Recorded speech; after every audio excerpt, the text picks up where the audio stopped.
দেখুন, আমাদের নির্বাচন আজ শেষ হচ্ছে।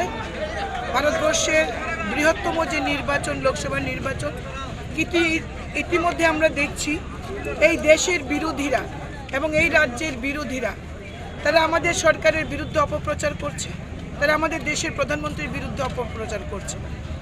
আমরা এই অপপ্রচারের বিরুদ্ধে আমরা ভারতবাসীকে সজাগ করতে চাই আমাদের আজকে এই বিক্ষোভ মিছিলের মাধ্যমে, যে বিরোধীদের চক্রান্তে আপনারা পা দেবেন না। এই ভারতবর্ষে পুনরায় মোদিজির নেতৃত্বে সরকার হচ্ছে ভারতীয় জনতা পার্টির সরকার। মোদিজি তৃতীয়বারের মতো দেশের প্রধানমন্ত্রী হচ্ছেন। ভারতবর্ষের মানুষ, শুভবুদ্ধি সম্পন্ন মানুষ, ইভিএমে তাদের মতামত অলরেডি দিয়ে দিয়েছেন, কিন্তু বিরোধীরা একটা চক্রান্ত করছে।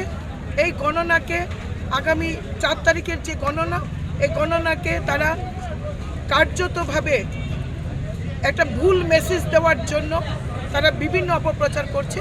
এই অপপ্রচারের বিরুদ্ধে আমাদের আজকের এই বিক্ষোভ মিছিল। আজকের এই বিক্ষোভ মিছিলটা কোন জায়গা থেকে শুরু হয়ে এবং কোন কোন এলাকা? আমাদের তেলিয়ামুড়া মন্ডল অফিসের সামনে থেকে আমরা সম্পূর্ণ ওয়ান ওয়ে, যেটা টাউন হলের সামনে যে ওয়ান ওয়ে, এই ওয়ান ওয়ে ঘুরে আবার মন্ডলে আমরা শেষ করব এবং আমরা রাজ্যের প্রত্যেকটি মন্ডলে আজকে একই সময়ে এই বিক্ষোভ মিছিল সংগঠিত হচ্ছে। বিরোধীদের প্রতি কি বার্তা থাকবে আপনাদের?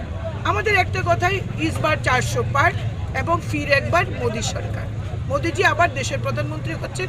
ভারতবর্ষের এই প্রগতিকে বিশ্বের জায়গায়